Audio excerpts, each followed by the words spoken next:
Welcome to NKR GKGS friends. हम लोग जो पढ़ रहे हैं एसएसटी सीटेट के लिए। सीटेट के लिए जो है पढ़ रहे हैं एसएसटी अर्थात सोशल साइंस।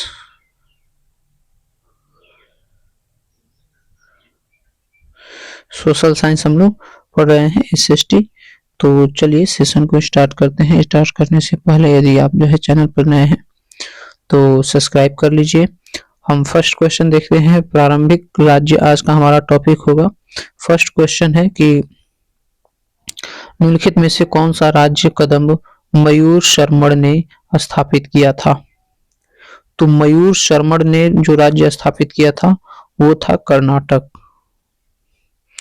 अगला है कि अभिकथन है लगभग 2500 वर्ष पहले कुछ जनपद दूसरों की तुलना में अधिक महत्वपूर्ण हो गए और इन्हें महाजनपद कहा जाने लगा। कारण सही तरीके से किलेबंदी की गई, सेनाएं खड़ी की गई और सेनाओं के रखरखाव के लिए एक सही कर प्रणाली लागू की गई। तो ये दोनों कथन जो है वो क्या है, सही है। दोनों कथन क्या है, सही है। और आर ए की सही व्याख्या करता है। अगला है 38 नंबर क्वेश्चन है।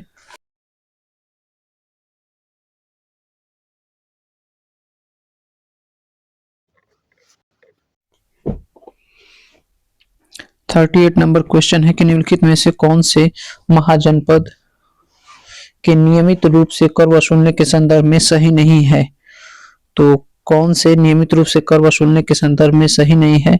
तो ऑप्शन नंबर सी सही हो जाएगा कि ज्यादातर फसलों पर कर उपज का आधा हिस्सा निर्धारित होता था। ये सही नहीं है। क्या सही होगा। तो दिया है कि महाजनपद के पास विशाल किले और बड़ी सेना रखते थे, इसीलिए इन्हें प्रचुर संसाधनों की आवश्यकता होती थी।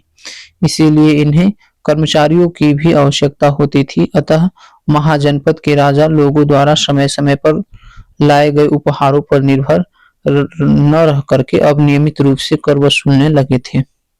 फसल पर का 1/6 हिस्सा कारीगरों के ऊपर लगाए गए कर पशुपालकों को जानवर या उनके उत्पाद के रूप में कर देना पड़ता था एवं व्यापारियों को सामान पर कर देना पड़ता था। आखेटकों तथा संग्राहकों को जंगल से प्राप्त वस्तुएं देनी होती थी। अगला है महाजनपदों के राजाओं शासकों ने नियमित रूप से कर वसूलने निम्नलिखित में से कौन से कर के स्रोत थे। तो नियमित रूप से कर वसूलने के स्रोत जो है वो ऑप्शन नंबर ए हमारा सही हो जाएगा। ए बी सी की फसलों पर कर था, शिल्पकारों पर कर था और व्यापारियों पर कर था। अगला है निम्नलिखित में से कौन सा एक महाजनपद के शासकों द्वारा वसूल किया जाने वाला नियमित कर नहीं है। तो नियमित कर परिवार पर कर, ये जो है नियमित कर नहीं है।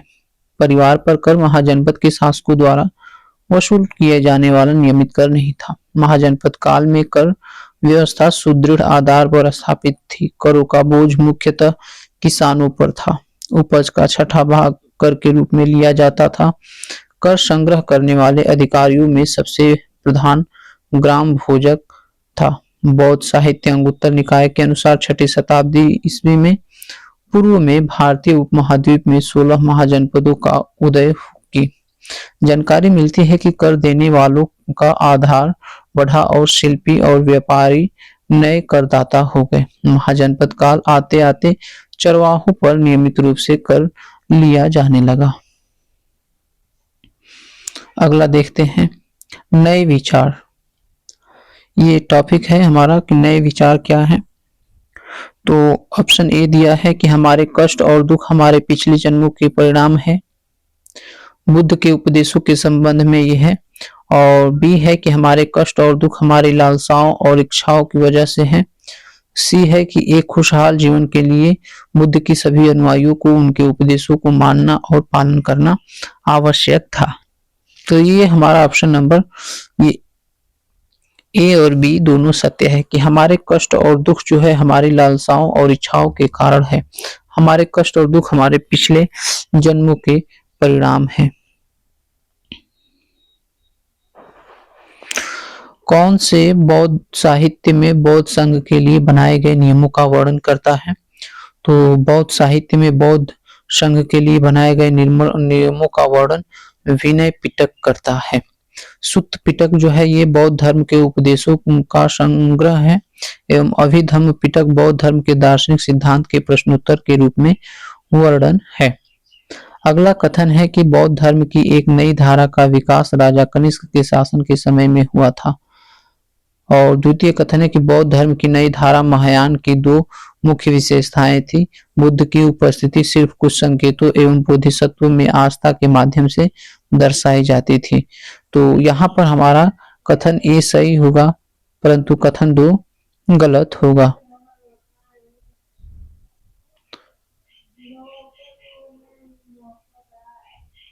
अगला है 44 नंबर क्वेश्चन है कि बौद्ध धर्म के किस ग्रंथ में संघ के भिक्षु एवं भिक्षुणी के लिए बनाए गए नियमों का संग्रह किया गया है?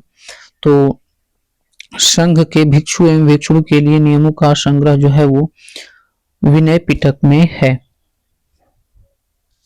अभिधम्म पिटक में दार्शनिक व्याख्या है और सुत्त पिटक में धर्म की शिक्षाएं हैं। कौन मानता था कि हमारे कृत्य का परिणाम ही कर्म है? हमारे कृत्य का परिणाम ही कर्म है, तो ये है बुद्ध।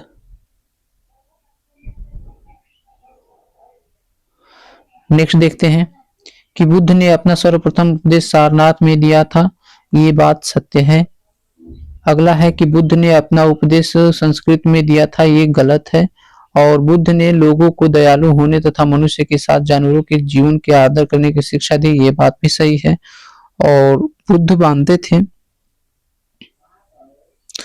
मानते थे कि हमारे कर्मों के परिणाम चाहे वे अच्छे हों या बुरे हमारे वर्तमान जीवन के साथ साथ बाद के जीवन को भी प्रभावित करते हैं, तो ये बात में सत्य है। अतः ऑप्शन ए, सी और डी जो है वो सत्य है।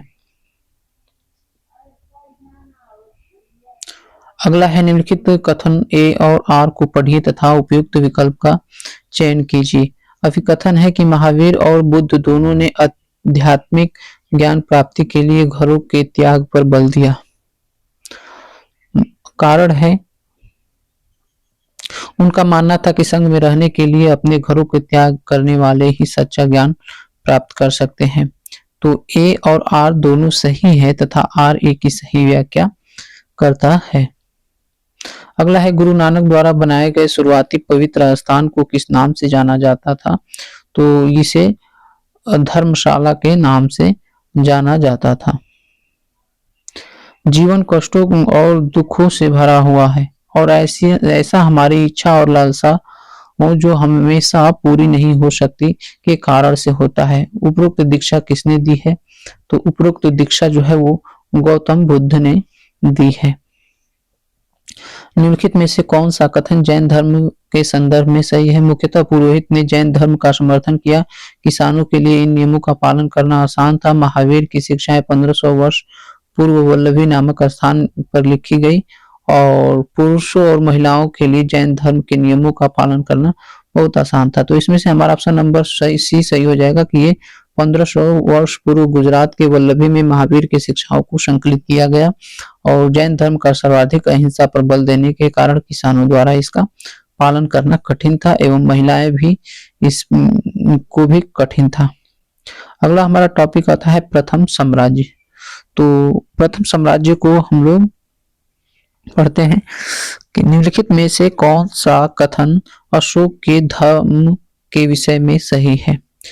तो धम्म के विषय में कौन सही है? इसमें किसी देवता की पूजा की आवश्यकता नहीं है, इसमें किसी बलि कर्म कांड की आवश्यकता नहीं थी।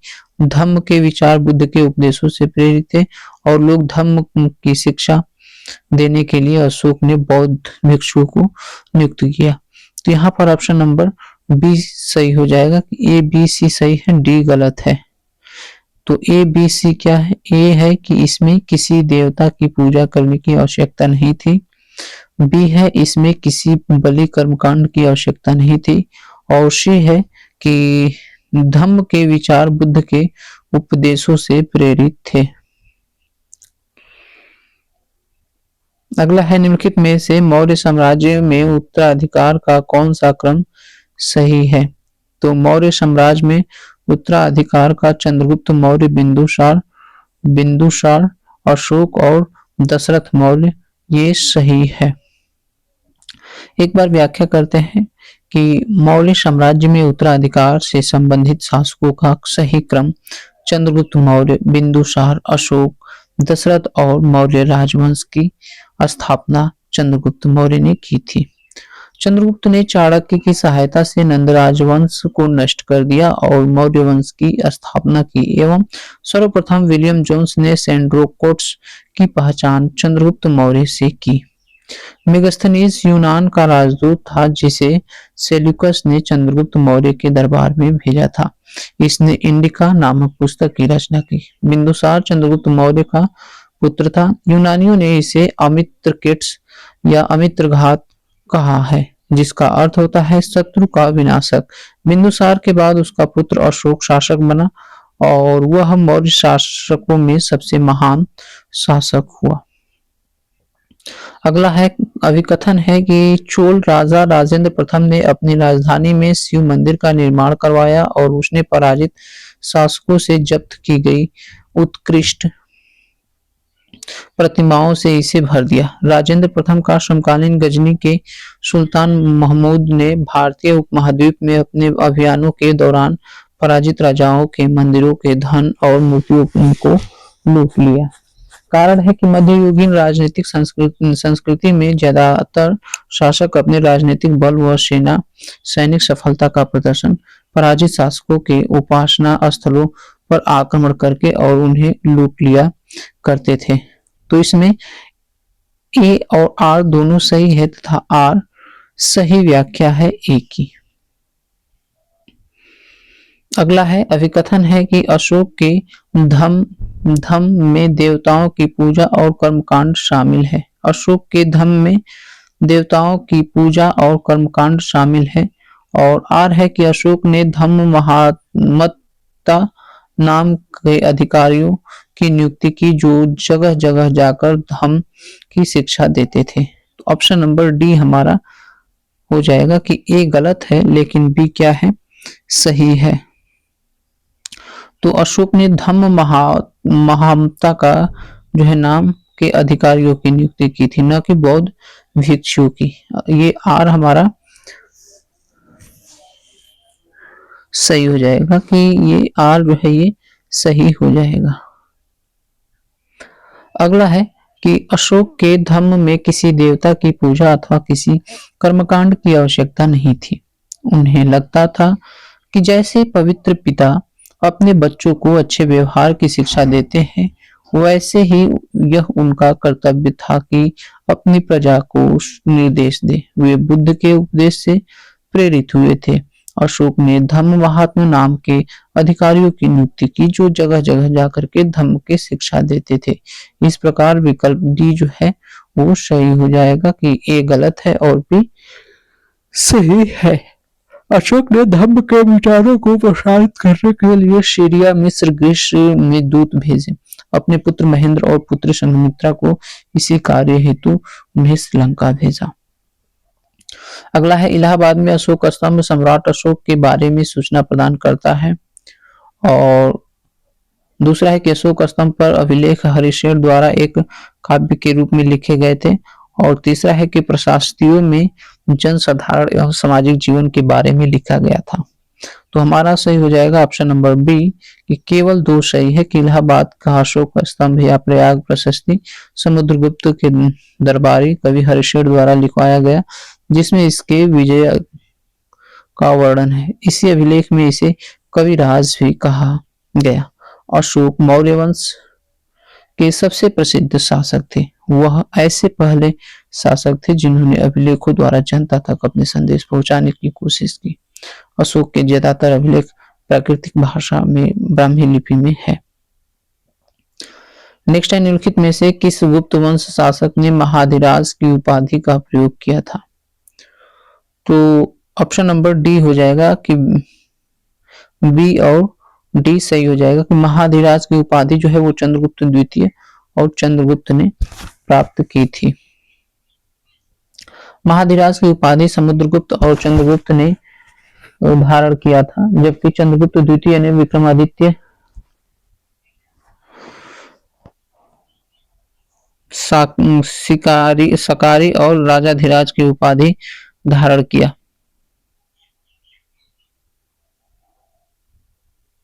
विष्णुगुप्त का अन्य नाम कौटिल्य या चाणक्य है। बृहद कथाकोश के अनुसार चाणक्य की पत्नी का नाम यशोमती है।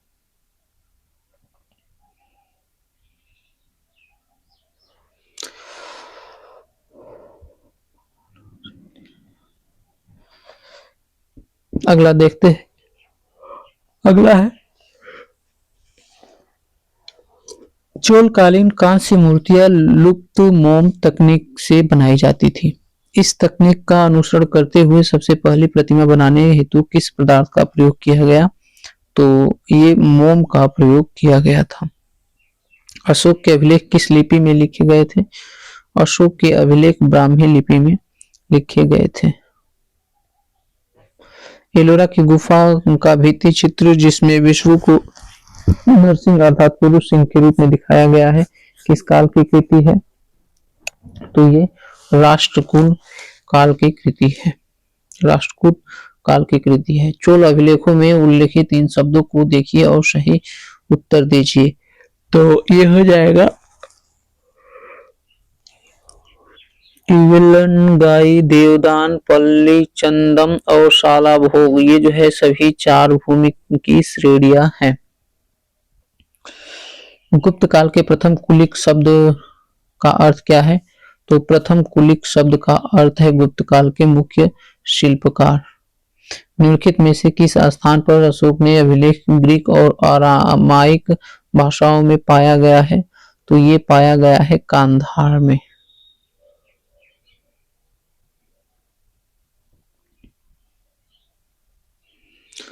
अगला है कुषाण ने किन निम्नलिखित शक्तिशाली केंद्रों से शासन किया था?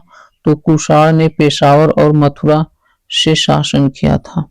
अशोक ने अपने अभिलेखों में यह सुझाव दिया कि कर्मकांड किसी काम के नहीं है। और दूसरा है मौर्य वंश के साम्राज्य में लोग विभिन्न धर्मों का अनुसरण करते थे तथा यह कभी कभी विवाद एवं पशु बलि तक पहुंच जाता था। तो ए और आर दोनों जो है क्या है? सही है तथा ए आर ए का कारण है। अगला है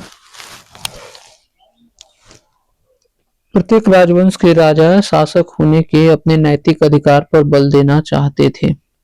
कथन है कि ईश्वर के साथ अपने घनिष्ठ संबंध की उद्घोषणा करने के लिए राजाओं ने उपासना के स्थान का निर्माण किया था।